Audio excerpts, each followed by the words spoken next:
I have a lot of thoughts about this, and I'm gonna be measured because while there's things that were said in this back and forth that I take big issue with, I'm gonna try to be respectful and effective in communicating the ideas over calling out whichever person needs to be called out for this, right? Because nobody up here, except for maybe Lamont Hill, is above critique. And conversely, almost everyone involved with this also has merits to speak to. You know what I'm saying? Joe Budden has a checkered past, but there's things that especially as I'm getting where I am, that I'm starting to peep about Budden that I fucks with, especially when I compare him to Charlemagne, you know? So it's complicated. So let's start with the background. This is Lamont Hill. Lamont Hill is the best thing going in terms of public black intellectuals. And I'm not even saying that on some like the best we got, like the best we not like, no, the best thing going. I want to be clear on that because Mark is one principled before being principled was hot. He's been a pro-Palestine when it wasn't cool. It cost him opportunities, cost him MSNBC, cost him CNN, called out Obama way back when, doing all of this before it was safe to do. Because Mark, because of his principles, had burned bridges, Mark was essentially a free agent for the last year or so. He started his own YouTube channel, and then out of the blue, he pops up on the Joe Budden podcast. And initially, people are like, what's up with that?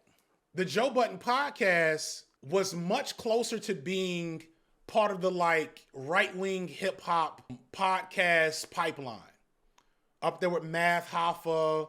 They talked to Kevin Samuels a minute ago. The Asian hip-hop podcast community, a lot of them dudes, I don't know if I'm not going to say all of them are awful dudes, but they don't have good politics, and they create a safe space for this red pill undertones.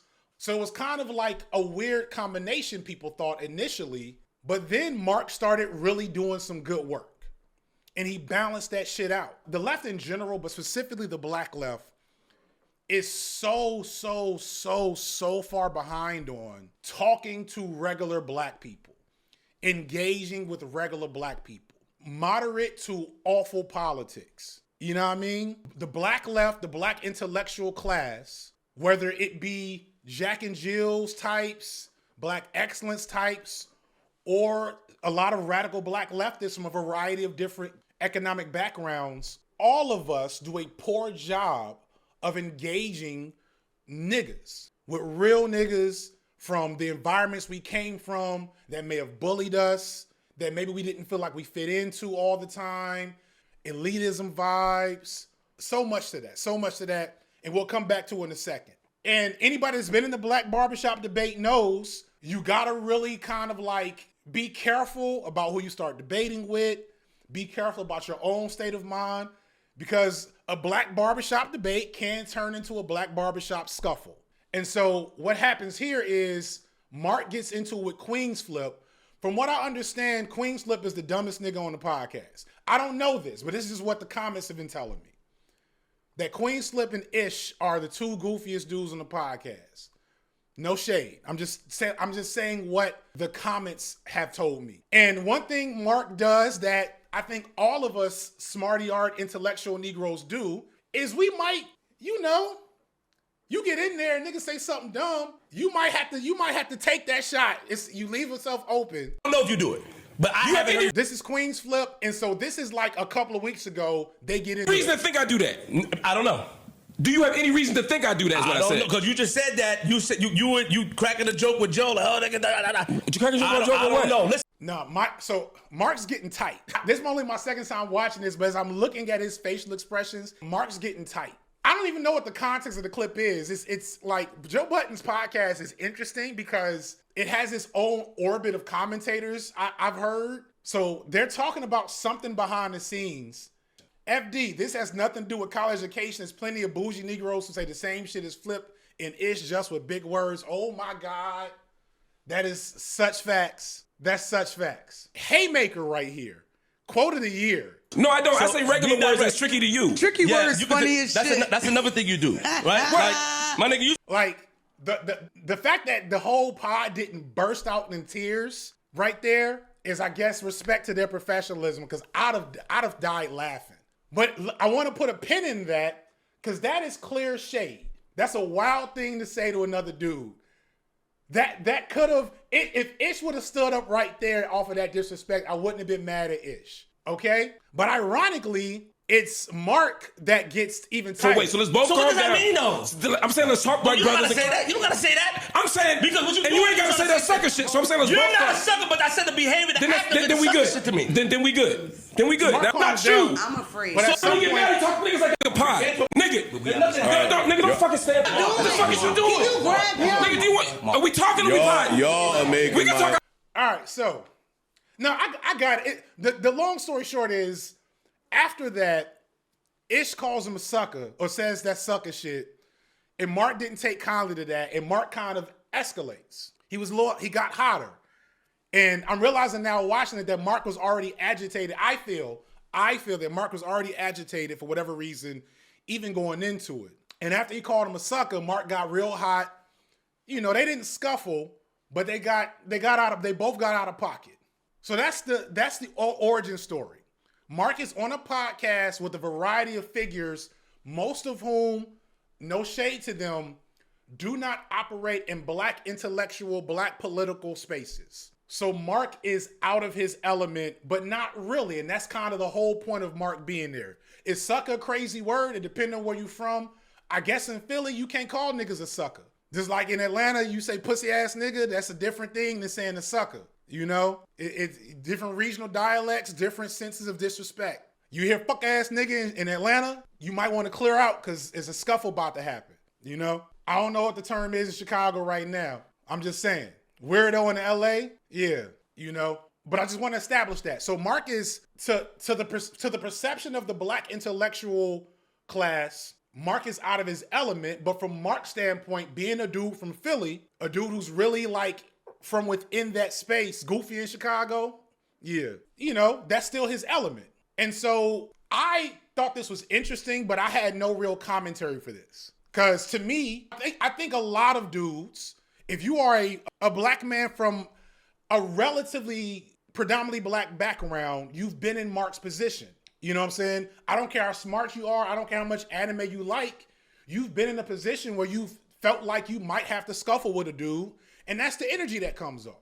Just like Praxis said earlier, you know, a nigga moment is a nigga moment.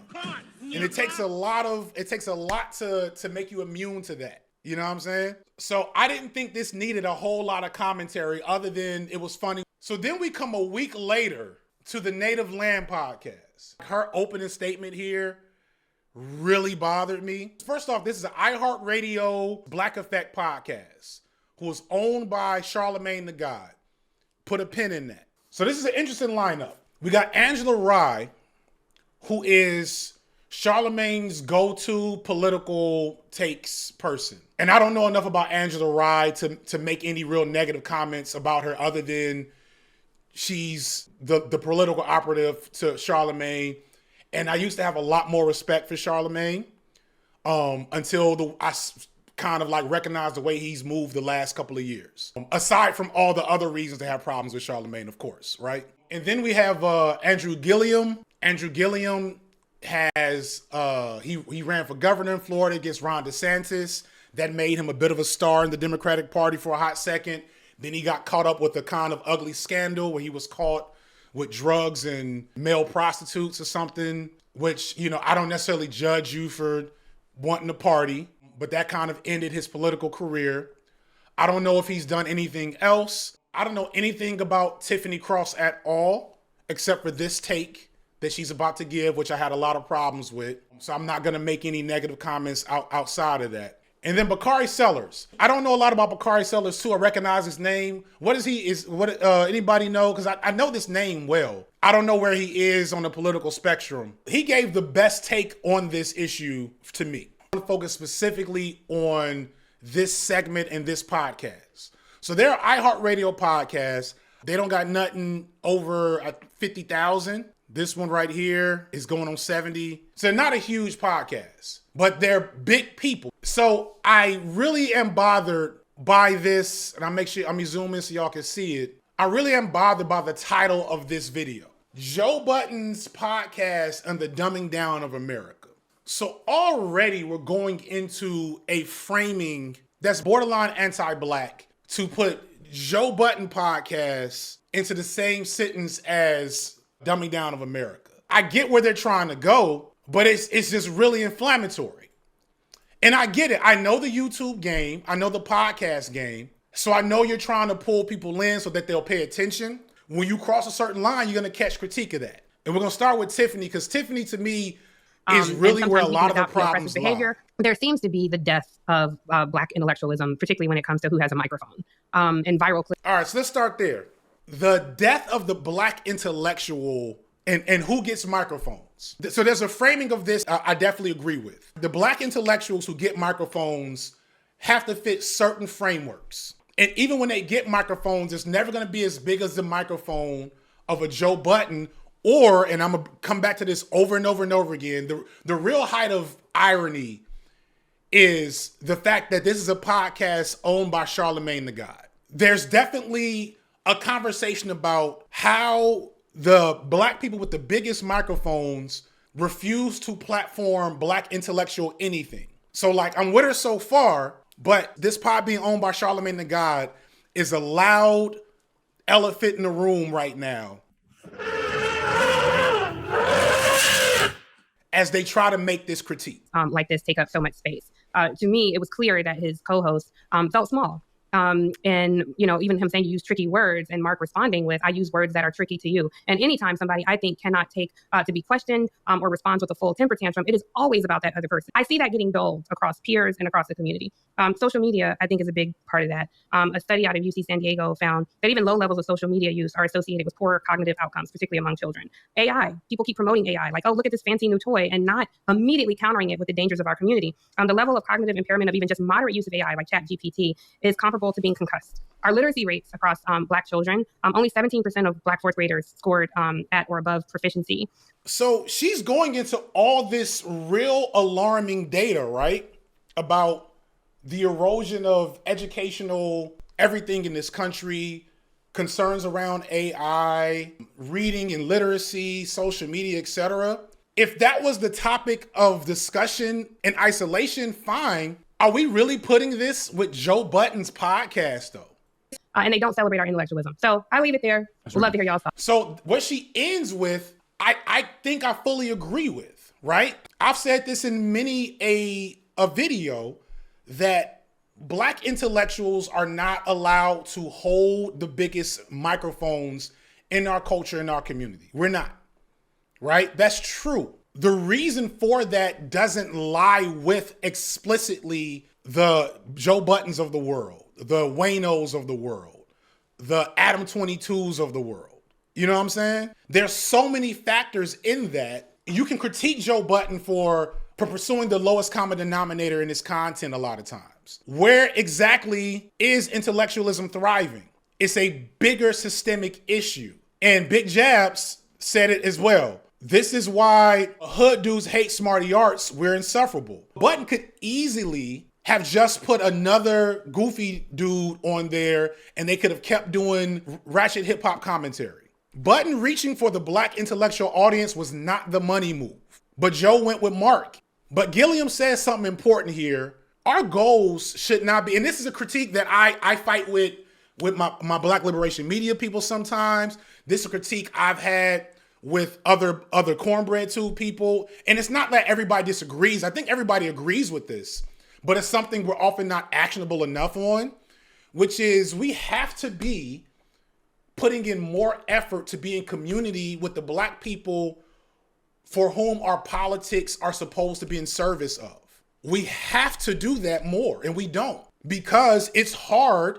If I couldn't do what Mark's do. If I got on the Joe Budden podcast without Mark Lamont Hill, it would be a disaster. Now that Mark Lamont Hill is on the Joe Budden podcast, Joe, holla at me. There's a lot of Black intellectuals that, if we're going to keep it real, they still hold some resentment for those spaces. And they haven't unpacked and processed that. And so they can't do the important work. And it is internalized racism. Yes, Soul Bunny. It is another form of anti-blackness. It is another form of internalized racism. I don't care how much Franklin Wilkerson and Marimba Ani and shout out to my homegirl Dr. Candace Hargens. Whatever else I got over here. I got all the books. All the books that's going to one day be in the background on my intellectual hotep section.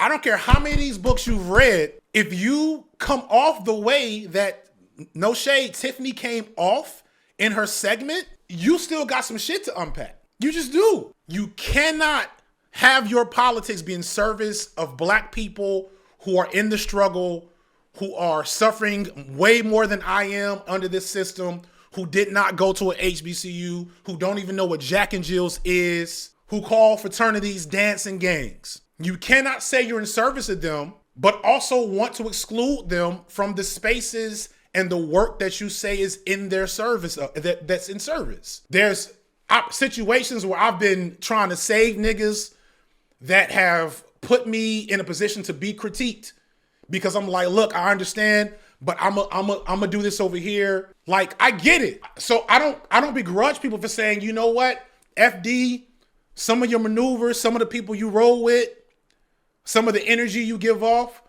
If and when Dom gets right with me and I put him on the channel, there's gonna be some people who are like, ooh, that nigga Dom is a little spicy, bro. Nigga Dom a little too spicy, bro. I can't overhear with you, FD. I respect that. But don't tell me that I'm doing bad politics by building those bridges. Because those are the most important bridges that we are missing right now. You know what I'm saying? And CB Praxis, this includes black liberals. It's kind of bootstrappy, but every once in a while, there's a couple of your uncles that found them some bootstraps out the mud and pulled themselves up by that shit. And I sometimes I'm trying to tell uncle, hey, uncle, I understand you found your bootstraps, but there was only like 7 bootstraps amongst the whole community. So you can't tell everyone to do that. But I'm also gonna respect the fact that his life experience is that he did that shit. I'm gonna respect that fact. We just gotta reframe the concept. What I don't like is I know firsthand that the founder of Uncle Bobby's, that's striving to ensure that black folks can read in a neighborhood that he loves in Philly, the same person that's creating black jobs and providing opportunity for our folks, doesn't want to show up that way for himself, for his family, for his kids, for anybody. And so what I really want to ask us to consider is... So I don't know if I agree with that part. I feel like there's value in your kids seeing you off your square sometimes. Ooh, yeah. Especially amongst black men, because we have this good black man, bad black man dichotomy. Me and Mark Lamont Hill and Foreign Man, you know, all the black men who can very casually and naturally speak at a certain register and present a certain way. And we got our John Henryism, all of that. We're the good ones. And then it's the niggas and they don't deserve shit. And then it's George Floyd until he gets murdered by the police.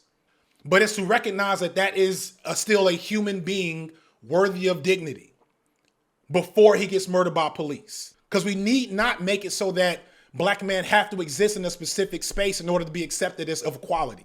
Fighting for Us, which talks about Ron Karenga. I have a lot of criticisms of Karenga that I'll get to in that video. Karenga was an intellectual and an academic, and the Panthers were greatly, you know, street niggas. The Panthers collected the lumpen, collected the gangs, collected people directly engaged in struggle. And it would have been better had the CIA not gotten involved. But there was a lot of conflict, and I would say most of it was from Karenga having essentially an elitist. It wasn't seen as elitist at the time, but it was this elitist Afrocentrist view of how black people should act and be perceived. Karenga hated jazz. This nigga hated jazz. Like, what the fuck? How you hate jazz? Like, they used to clown jazz because it was ghetto at the time. I don't know what he was listening to. Mark announces very vulnerably that he's lost almost all of his colleagues that were reporting in Gaza. And by lost, I mean they are killed. They died in their reporting and trying to be courageous for their people. And then around the world, we're seeing violence everywhere, including Gaza, where I work for Al Jazeera. My colleagues, every colleague I have in Gaza has been murdered. Mm-hmm. Every single colleague I have in Gaza has been murdered. So we got a lot of work to do, a lot of stuff to pay attention to. All right, Young Thug just gets scared every time he do that shit. He doing so fast. You gotta everybody know in Gaza. Like, oh my God. So this is awful. This is awful. I'm sorry I laughed. It's funny, but this is awful. The transition is wild. Budden's like, hey, not too far on that intellectual politics shit, my nigga. We are still a ratchet hip hop podcast. We gonna chill on that. And I get it. I was scared to talk about Gaza and shit myself initially, especially since I didn't really know enough about the situation. We've seen black people get taken off the board for less. So I was scared to mention it at all. So I get Joe's disposition. Joe ain't trying to upset potential sponsors. Remember this for the Sinners video, by the way. Like, we're all captured in this media. None of us are free. Some of us are freer than most, but we're still beholden to the market. Joe could have said, damn, RIP to your colleagues, right? He could have done a lot. He could have did a lot. Yeah. So again, there's many reasons to critique Joe in the podcast. I put the book in the video. My bad. It's really good for like a really good parallel to this conversation. It's Fighting for Us by Scott Brown with one T. I think this is a multifaceted discussion that I'm glad to be having in this space with you all. Because I think I agree on many points, and then I disagree with some that I'll kind of get to. But I think the reason this conversation is important with Tiffany is because we live in a culture of anti-intellectualism, and we have to understand that, and most of that is intentional. I'm in a position to give Mark Lamont Hill any advice, but what I would tell him if I talked to him the day or tomorrow, and I might hit him up on text, is what my daddy told me, which is that you never argue with a fool because people watching can't tell the difference. Right. And so, you know, in South Carolina, we say you roll around with pigs, you both get muddy and the pig likes it. Right. And so there's this certain level of kind of checks and balances that goes through. So there's a range in that take, though, like argue with a fool. Nobody can tell the difference. So like back in my Facebook argument days, I agree with that. Right. I'm not about to have like debates with goofies over flat earth, although once upon a time, that was one of my favorite things to do. I got a B-sides coming out about it later, maybe later this month. But some people will take that and extrapolate it to somebody who doesn't know who is curious. I think he actually comes to this point. He actually comes to this point later in this take. But somebody who doesn't know is actually curious, and I can explain it. You know. Anyway, my point is that you have to be willing to have conversations that feel beneath you. Get that back. Right. And so I loved how layered the discussion was. It was very real. It was cringeworthy to watch all those things, but it was very, very real. And I think that I took something out of that where I think that people were extremely proud of Mark Lamont Hill. I don't like how they're really honing in on the prospect of niggas fighting as being so cringeworthy and so like, ooh, I can't believe it. I don't like that. I ain't been in a fight since I was in like 8th grade, but the idea that they're treating the fact that niggas might scuffle over a disagreement, I don't like that. Maybe I'm wrong on that. But I don't like how they keep sticking on that. Especially, again, iHeartRadio pin over in the corner, we'll come back to it. iHeartRadio pin over in the corner, we'll come back to it. But it's like, yeah, like I'm not saying niggas gotta be ready to scrap everywhere, but that gives off why y'all acting like this in front of white people vibes to me. You know? The anti-violence ready to be whooping us sometimes. Anyway. Stood up for himself in that moment. I think that I respect Flip's opinions, although they aren't maybe to the level of likening of intellectual capacity. I'm with Tiffany on that. There's so many people that have it that I'm not ready to cast aside. I don't have to respect your opinion. I have to respect the fact that you're opinionated. Does that make sense? I will let niggas know all the time your opinion is trash.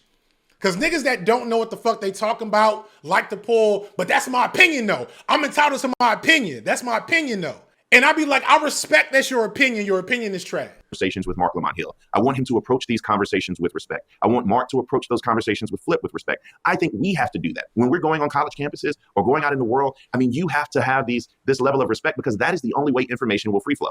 I also will say, this is an area where we likely disagree. I mean, the cheese may stand alone on this one too. I'm not saying it's something wrong with engaging the Flips of the world. I would never say, Andrew, Bakari, Angela, y'all should not engage the Flips. I'm saying I, Tiffany, have no desire to engage the Flips of the world. This is cool. This is fine. Again, I want to be clear. This is exactly what I think should happen. However, some of the rhetoric of this conversation betrays what she says here because there's still a lot of anti-Black seasoning on this. However, my only point in saying that we have to approach these conversations in respect, and I'm glad that Mark is having these conversations, is that particularly with Black folk and Black intelligentsia, the gulf between Black intelligentsia and those people who are intellectually curious is widening. A lot to do with societal and policy factors, but also whether or not we want to hear this or not, we're pushing them away. I was going to say one of the things we have not brought to the forefront is the fact that y'all do realize Mark called this nigga dumb. He did. I did not hear that. How did you? When he said, I'm using words that are tricky to you. It's dumb. Yeah, but the person on the receiving end but understood. He responded to say using them tricky words. And he said, I'm not using, not come on. That is a way to call him dumb. No, I disagree. And this is why I don't have. Yeah, Tiffany, I don't know what how is Tiffany double down on that? That is so obviously an insult to his intelligence. I have no understanding why she is dying on this hill of that wasn't him calling that nigga dumb. I was so frustrated at this moment of the podcast. That is a great smart. I am jealous I had the opportunity to use that comeback. That's how raw that clapback was. There's no way that was not an insult to his intelligence. No way.